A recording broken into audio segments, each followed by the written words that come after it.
So a really cool feature on these old Fords is that they have these blinds. If I remove that little piece of wire there, these blinds that pull up and then latch on. But as you can see, it is missing the clip. They're quite common to break, and then what happens is this goes inside there and the mechanism pulls it in and it's lost. So what I'm going to do is just pop my little piece of securing wire in there just so I don't have to pick it out again. If you're lucky, you'll still be able to see this piece. Then you can use a little pick to get in there and just pull that up and secure it like I've done. You don't need a bit of metal, but anything will work as long as it fits through. Just bend that round just so it's not going to go anywhere. If you're lucky, you'll be able to use a pick and pull that up. If you're not lucky, you'll have to take the door card off, and I'm going to show you how to do that now.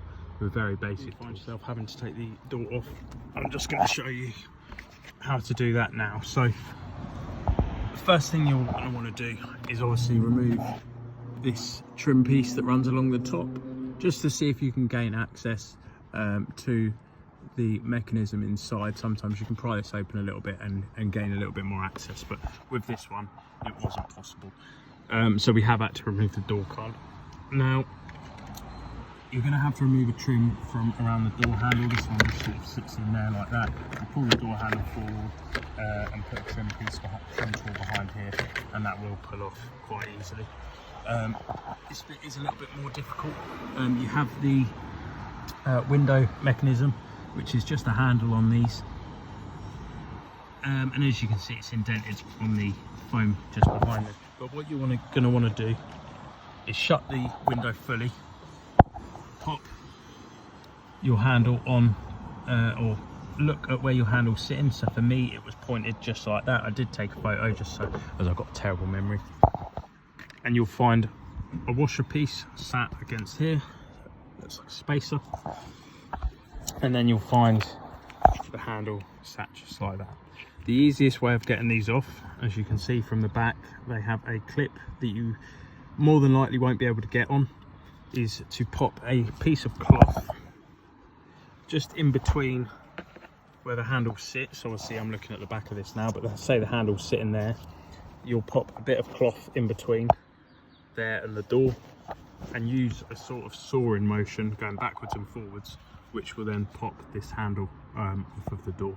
Luckily for me, I did have a Haynes manual that gave us a few tips on this, as obviously you can't see the clip from the inside, so unless you know it's there, it is a little bit difficult.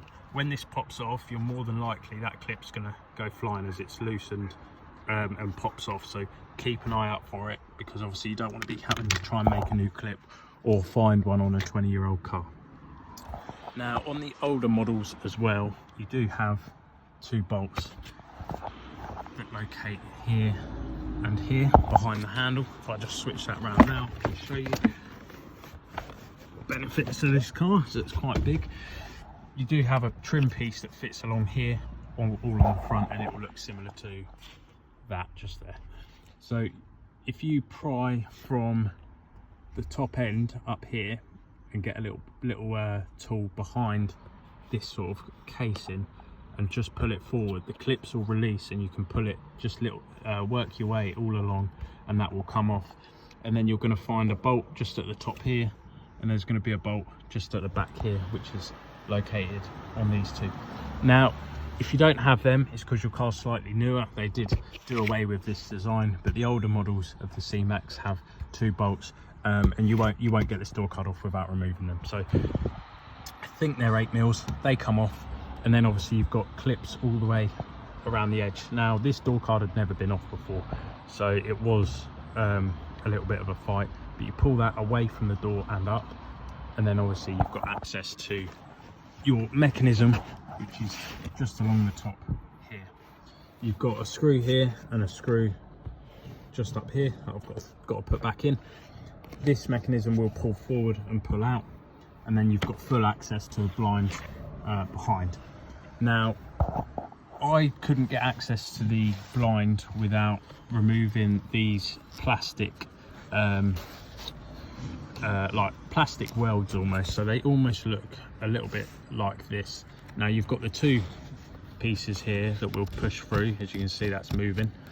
However, these pieces are all plastic welded in, so I did have to Dremel these out to give myself room to get this out and back in. You may find yourself having to do that, but all you're looking to do is take the edges off and make it weak enough that these two pieces will push through and allow you access to this. This top piece doesn't have to come off, it just has to be loose enough to get this out. Now I'm sure there's probably a Ford tech watching this thinking you can get these out without doing that, but you know, this is 20 years old. The plastic trims, as you can see on those two, had already snapped off at this point. You know, and that's part of the reason I'm making this video, is that actually, you know, if you're doing this yourself, you know, you're not going to know whether this is fragile. I've sort of made the mistake for you. You can buy these on eBay now, but I'm somebody that likes to repair stuff instead of replacing it, so I had to Dremel these two pieces out, which just gave me enough wiggle room to get this past. It made it flexible enough. Once that's out, you can access all of this and pull it directly out anyway. Just lost my metal clip down the back, but then your blind is obviously just going to be able to pull through and function as it should. And then refitting is literally just the exact same process.